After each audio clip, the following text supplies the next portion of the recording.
Diablo 3. Blizzard recently announced that players will be able to sell in-game items in gold through a cash auction house. Will this allow players to earn some money on the side, or will it destroy the experience of one of the most anticipated games of all time?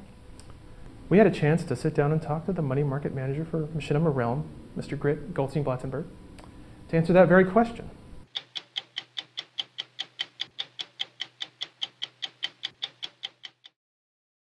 It is my understanding that you're quite accomplished in the World of Warcraft auction house. I've been told such. Turned some money. Yeah. So we've had an announcement recently that Diablo 3 items will be sold for actual money. That's right. So first of all, what are your feelings on this announcement? I think it's a great idea. People have been stealing money off Blizzard's plate for a while. It's about time Big Daddy got his own cut of the pie. So there are some that would accuse you of inflating the market, of taking money and providing no real service to the players. No.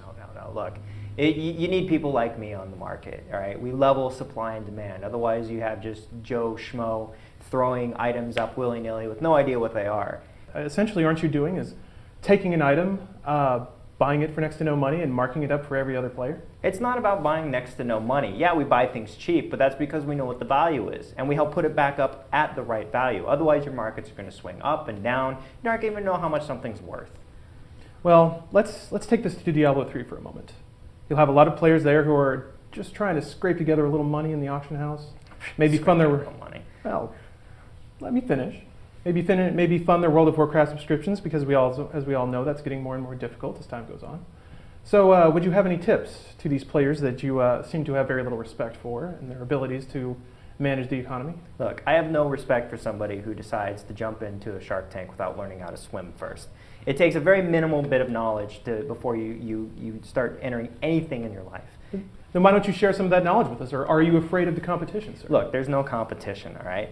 You got to have a pair of brass balls to go in to begin with. You know what? You're going to lose money, you're going to make money. It's about the long game. What you need to do is know what your market is. You find things at a low price, and don't have to wait until they sell high. Just sell them at normal. You'll be making money left over right.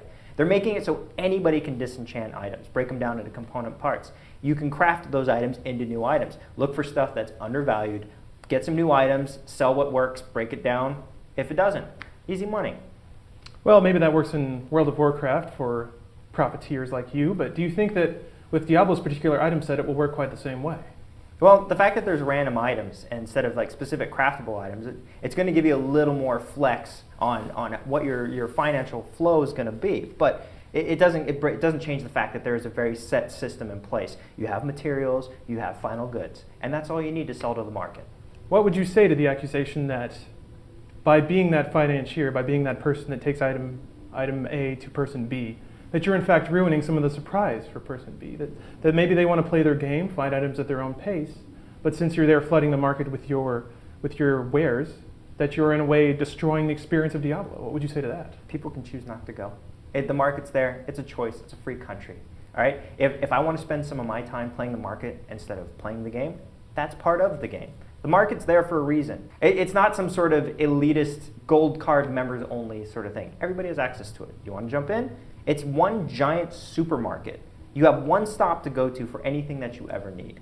That's convenience. That's not a problem. And you need people supplying the superstore. And that's where we come in.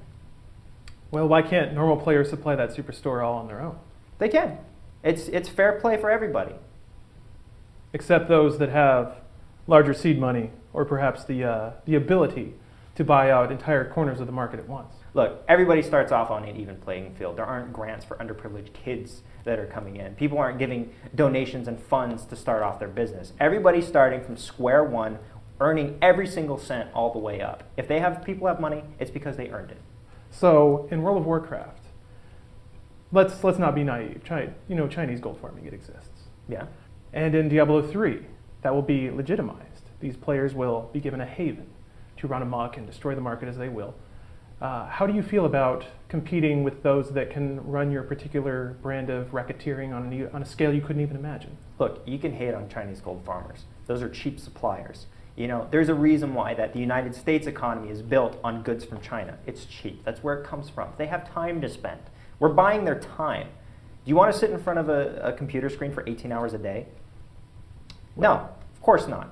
So you're letting somebody else do that for you and paying for it. If they want to make prices so cheap that it's barely competitive, they're putting themselves out of business. It self-regulates. Speaking of self-regulation, how do you feel about Blizzard's pricing structure? Do you see it as a gouge, a scam? All right, so flat fee is what they're charging for their deposits and what they're charging for their final cut. What that's going to do, instead of a percentage based, means that there's going to put a floor on the market, which means things can actually get pretty cheap. The only difference is that it benefits Blizzard to have a lot of transactions, which means a cheaper market. So if people want to bitch about not being able to afford things, there's going to be a nice, cheap, Blizzard-backed, insured market to buy stuff from. And they can still use gold. If you want to use cash, there's still gold. Upon hearing this, there are many people out there who have maybe dreams of earning a living off of Diablo, maybe turning just a little side cash on the side, which you're doing your best to crush, but would you say that that's a realistic expectation for anybody? Look, crush, it's all about competition. If you want to get in and work, you got to work. There's no free money out there. You got to really get in there, do your job, show up, know your market. It doesn't change the fact that no matter what you do, if you want to make money, you're going to have to work at it. Just some people work harder, and the people that don't complain about it on the forums. We'd like our viewers to know that following the interview, Mr. Goldstein-Blatzenberg adopted 2 Chinese children of his own. Despite our attempts to contact them, we do not know if they will be playing Diablo 3 or perhaps contributing to Mr. Goldstein-Blatzenberg's digital empire. But I thank you for watching. This is Inside Gaming, and I'm Lawrence Sontag.